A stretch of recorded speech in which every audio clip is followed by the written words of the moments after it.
Bonjour à tous et bon début de semaine. Notre premier invité cette semaine est Marc-Jean Gaïssol. Bonjour, bourgmestre de Forêt, membre du Parti socialiste. Vous allez refermer la prison ? Pas tout de suite. Je vais d'abord examiner très en profondeur la situation actuelle. Donc j'ai rencontré ce matin la direction de la prison, les organisations syndicales et la commission de surveillance de la prison de Forêt. On a fait une visite des lieux et c'est vrai que j'ai l'impression que la situation s'aggrave à nouveau. Donc manifestement, la ministre Turtelbaum pensait que j'allais m'endormir et que j'allais oublier que j'avais une prison sur mon territoire. Ce n'est pas le cas et donc je suis au quotidien les chiffres et on est de nouveau reparti à la hausse, ce qui est extrêmement pénible pour les surveillants, ce qui devient vraiment inacceptable. Il y a éventuellement des problèmes de sécurité que je ne peux évidemment pas laisser passer. Et donc le cas échéant, mais c'est une mesure extrême, donc je vais appliquer ça avec modération, je devrais éventuellement reprendre un dispositif pour empêcher l'arrivée de nouveaux détenus. Oui, on fait un petit rappel, hein. Donc c'est une prison qui date de 1910, si je ne me trompe pas, qui est prévue pour 400 détenus, et on est régulièrement à plus de 600. Vous avez dit que 600, c'était le maximum, alors, on ne pouvait pas dépasser, donc, ça 405 détenus, normalement, on est régulièrement au-dessus de 600, jusqu'à 600, et la direction, et les surveillants, et les détenus me disent que c'est acceptable. C'est difficile, mais c'est acceptable. Donc j'ai toujours dit tolérant jusqu'à 600. On est monté à 644, à 646, donc on est vraiment reparti à la hausse. Aujourd'hui, on est redescendu à 635, 635, oui. Et donc, tout un temps, la ministre Turtelbaum et l'administration centrale avaient fait un effort pour que Forêt reste dans des limites raisonnables. On était même en dessous de 600 tout un temps. Je vois maintenant qu'on est de nouveau reparti à la hausse et que contrairement à ce que la ministre s'était engagée à faire, rien ne se fait au niveau des bracelets électroniques, par exemple. Il n'y a pas d'avancée. Il y a une nouvelle disposition législative qui a été votée, mais les arrêtés d'exécution ne sont pas pris. Et donc, j'ai un peu l'impression que Mme Turtelbaum, de nouveau, délaisse totalement Forêt. Je ne peux pas l'accepter, d'autant plus qu'il y a des problèmes, je vous l'ai dit, de sécurité, d'hygiène et de confort de travail pour les surveillants. Et donc, concrètement, on va se retrouver dans la situation qu'on a connue il y a quelques mois, où vous aviez mis un piquet de police à l'entrée de la prison pour filtrer l'entrée des détenus ? Alors, je ne l'espère pas. Je vais demander pour l'instant aux pompiers de Bruxelles d'aller voir, puisque les travaux du chemin de ronde qui permettaient ou qui devraient permettre un accès aux autopompes et aux auto-échelles d'accéder confortablement à l'ensemble des bâtiments, les travaux se terminent.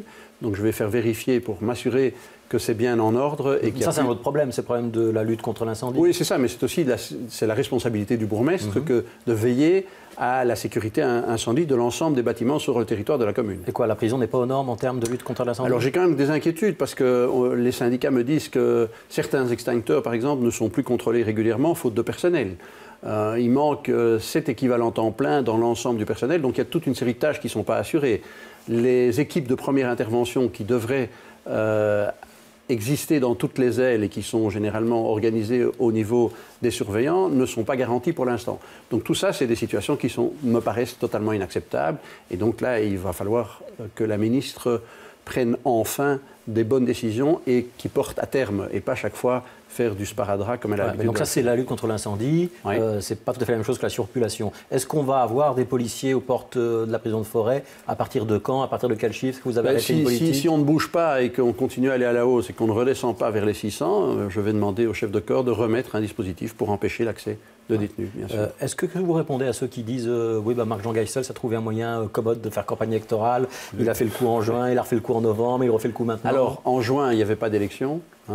En novembre, on n'était pas en période suspecte. Qu'est-ce que je dois faire maintenant ? Alors, comme c'est les élections, on ne doit plus prendre aucune mesure, on ne doit plus gérer. Donc c'est évidemment pour ça aussi que je suis hésitant à le faire, parce que c'est évidemment la critique facile qui va être opposée, mais je ne peux pas, parce que c'est les élections, tout laisser aller et repartir dans les chiffres à la hausse. De toute façon, si je ne prends pas de mesures, j'ai bien senti au contact que j'ai eu avec les organisations syndicales, qu'est-ce qu'on va avoir ? On va avoir un préavis de grève, et là on va voir les policiers de la zone midi qui vont une nouvelle fois devoir jouer aux surveillants de prison. C'est vraiment pas leur rôle. Je préfère voir les policiers en rue, voir un maximum de policiers en rue, plutôt que de leur faire assumer des tâches qui ne sont pas les leurs. Donc ce matin, vous avez vu le syndicat et le comité de surveillance de la prison. Est-ce que vous avez un contact avec le cabinet de la ministre de la Justice, Mme Turtelbaum, ou avec l'administration pénitentiaire ? J'ai écrit à Mme Turtelbaum, mais comme vous le savez, elle est toujours très peu rapide à répondre à mes courriers. Donc j'imagine que maintenant, la pression va un peu monter, on va avoir quelques relais dans la presse et je vais avoir le cabinet qui va me dire « oui, mais on va transférer, etc. » Elle m'avait dit qu'avec l'ouverture de Marche, ça allait s'améliorer, on va bientôt avoir l'ouverture de Leuze en Hainaut. Je suis impatient de voir enfin le nombre de détenus forestois diminuer. Alors, on voudrait qu'on reste sur la prison 2 minutes. On sait qu'on est en cours de construction, on va bientôt être en cours de construction pour une nouvelle prison à Haren.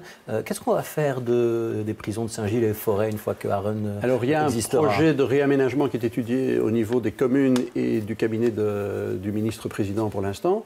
Et donc si ces prisons sont définitivement fermées après la construction de Haren, ce que les communes souhaitent, mais bon, voyons... Donc on voit à 10 ou 15 voilà, ans là. Hein. Voilà, on va créer de nouveaux quartiers, véritablement de nouveaux quartiers avec du logement, des infrastructures collectives, des crèches, des écoles, éventuellement un commissariat de police. Vraiment ce dont ce quartier a besoin pour se développer pleinement. On garde les bâtiments existants?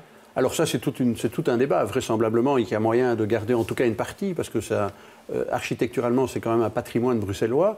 Il y a une très bonne entente aussi entre les communes de Saint-Gilles et de Forêt pour travailler ensemble, que ce soit dans le domaine des prisons, mais aussi dans d'autres domaines.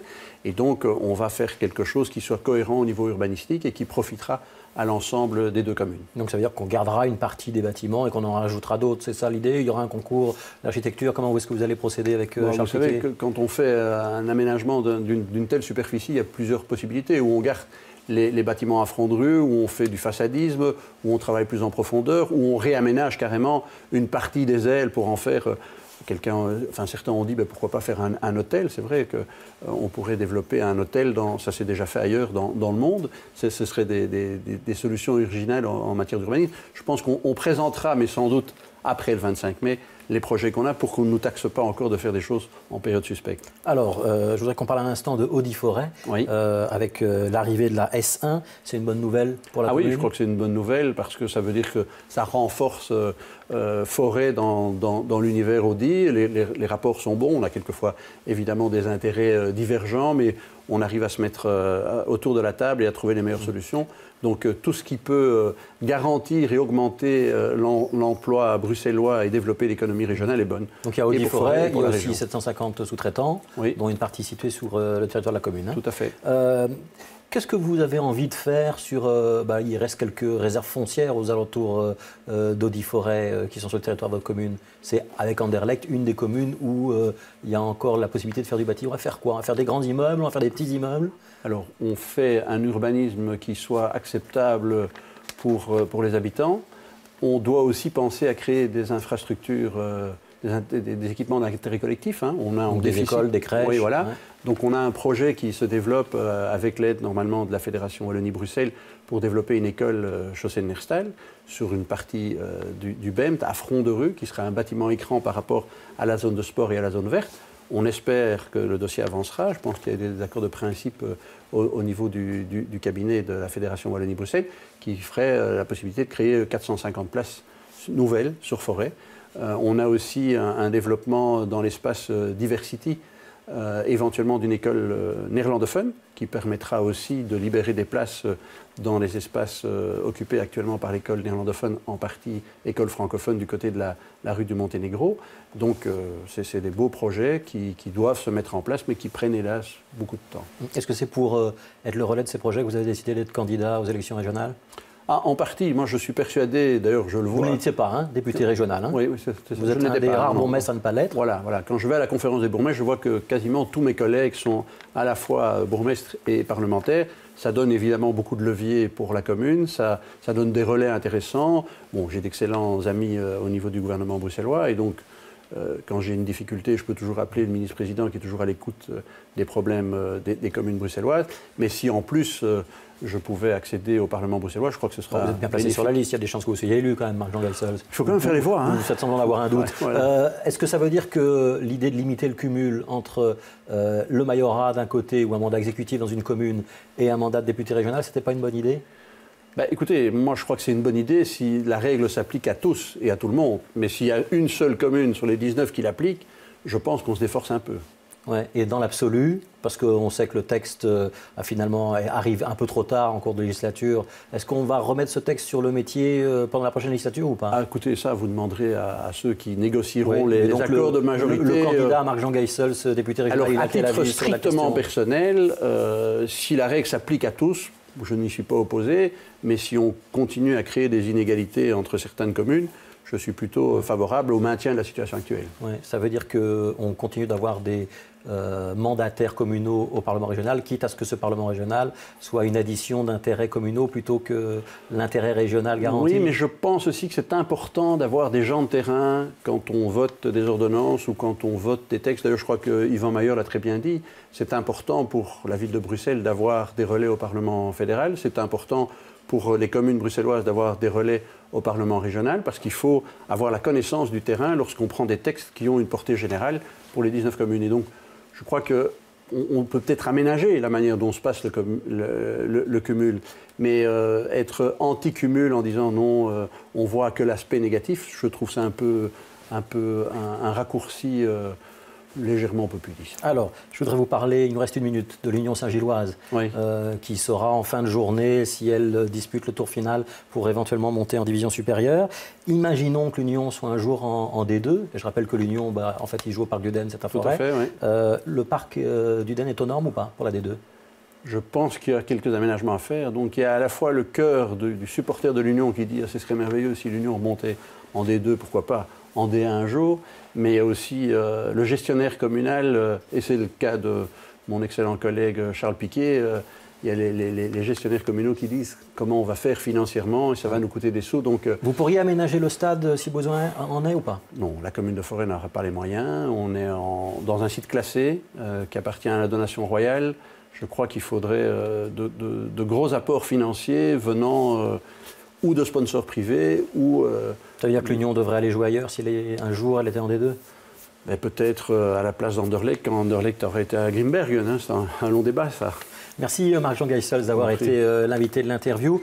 Dans un instant, ce sera la météo. Et puis, je vous donne rendez-vous à 18h25. Enfin, c'est plutôt Jean-Christophe Pezès et Philippe Carlot qui vous donnent rendez-vous à 18h25 pour une série d'éditions spéciales du tram de Sans Détour. Ils vont recevoir tout au long de la semaine les têtes de liste aux élections régionales. Et ce soir, ce sera Rudy Vervoort pour le Parti Socialiste. Bonne journée sur Télé Bruxelles.